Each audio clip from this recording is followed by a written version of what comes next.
Morning, Tonda. Good morning. Can we start in the age-old tradition of injury updates, please? Any news you've got on any players that were involved in the last game and may be struggling or not? Yes, so Mats still needs a little bit longer. Elias needs a little bit longer. Shea as well. Ross is still out. Damian now had his first training sessions. And we'll try everything to get Tom Fellows ready for tomorrow. What's Tom struggling with then, if I can ask? A little struggle with the groin, so medical department is on him, and we'll try to make everything possible. It would be a shame because he's just finding some great form along with some other players, of course, but his run to set up the first goal on Tuesday night was sort of Fellows, as you think of him, as his best, I thought. Yes, he has been great in the last games.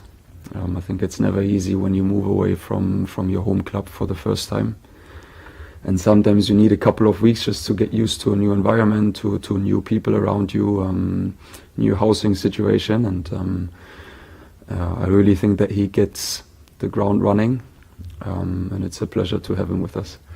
Actually, it's funny, I never asked you at the time, but I was thinking it might be a very hard game for him to play against West Bromwich Albion, having been there since the age of 9 or 10 and leaving them just a few months ago. But the early assist made me think, oh well, he's settled. He's focused on his job in hand, not worrying about his past. Yes. And he's only a young man, so I thought that was very good, because I thought that might have been a difficult night for him in his head. Well, I think it's fair to say that those games are always a little bit special. Just like they are for managers against ex-clubs, it's the same for players. I think that he's done outstanding. Obviously, they were well prepared for him. He had many matchups with Callum Stiles. They both know each other very well. So, very happy about his performance. Damian Downs has come back into training. Johannes Spoor said yesterday that there is more to come from Damian. It's not been easy for him. He's a very young player. What's your take on his potential and his progress? Obviously, notwithstanding the injury, but what do you think on what you've seen of Damian potentially? He's a great bloke. He's leaving everything on the training pitch every single day. I think in the games there were some moments, if you just look back at the beginning of the season, where sometimes you just need that one moment and to make things happen consistently. But it's good to see that he leaves everything on the pitch, also in the games now when he came on, and I see a great potential in him as a great striker, a great character, and I'm sure that he will get running. Thank you. Norwich City, horrendous start to the season.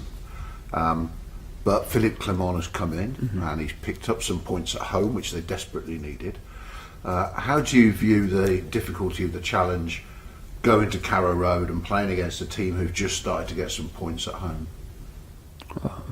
It's a big challenge for us. I think that he is very clear. Philippe Clement is very clear on his ideas. So we did go back also a little bit in time, not just with him managing Norwich, but also his former teams, and you can see some patterns that are quite similar. So we know what to expect. There's 2 question marks on players. I think that they used the concussion sub for Sargent. So for me, following the rules, he should be out for Saturday. But we are prepared for both cases, and yeah, it's going to be a big challenge for us. Yeah, it's an interesting one because injury-wise, it's a good time to play them, but new manager just trying to get some confidence at home, it's maybe a harder time to play them. So for me, when I looked at their defeats at home, 6 of the 7 were just by 1 goal. And I'm just wondering whether they're probably a slightly better team like West Brom than their league position makes us think. Well, I think they definitely deserved more on many games that they have played so far. So we are well prepared for what's coming up. I think that there are some situations that we can exploit spaces on. Again, that's our job then to prepare the boys to see where they do open up. But I'm expecting a very, very good team on Saturday. We've spoken about wanting a perfect week. 2 games have been won. This is the 3rd one.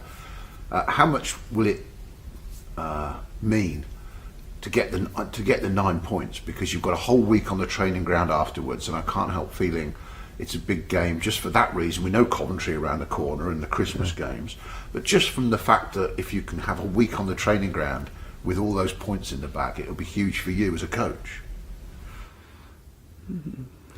Yeah, I appreciate that. You saying that, but in the end, it's big for us as a club and a team. Not so much what it means to me personally. Again, we are still playing catch up. That's the truth. We are still very far away from where we want to be. So we just need to make sure we keep eating points. It's interesting. Saints were always hunting down the teams above them in the 2 years ago when they ended up getting promoted. Mm-hmm. I feel like there's a lot of players who did that, who quite like that mindset, to actually like chase down rather than have to, defend from the top. Mm-hmm. Is it more fun, do you think, for them to be able to chase down at teams, or is it just less pressure? I don't know. In the end, it's that we want to be where we want to be towards the end of the season. If that is being a little bit further up top early or chasing until the very end, important where we are in May. And yeah, there's so many games to play still, especially with a bunch of games coming up towards the Christmas period. So we need to use the momentum that we are in at the very moment, because that's where we need to be consistent. That's the moment where we just need to keep going. Thank you. Just away from the club for one moment. Obviously, a lot of people are talking about the World Cup ticket prices, which have gone crazy in America, and they're very, very expensive compared to the Euros, for example. You're a man who's worked with the German national team, and you're obviously a German football fan. For European fans, it's expensive anyway going to America, but with those ticket prices, it's horrendous. What's your take? Are you sort of accepting of the corporate world we live in, or are you more like me, thinking that football should be for fans who can work in a factory and go and watch the game at a weekend? Yeah, that's what it should be for me. I'm quite romantic. I grew up that way.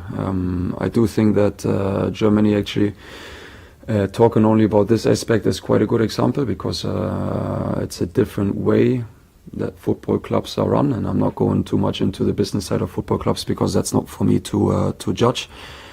But I do think that everybody should be able to afford a ticket to go watch a football game, because that's where the soul and the heart of the game lies. I think Bielsa has done some excellent interviews on this also in the recent month. And football belongs to the fans, and that's what it will always be. Thank you very much. Okay, for 10:30, George.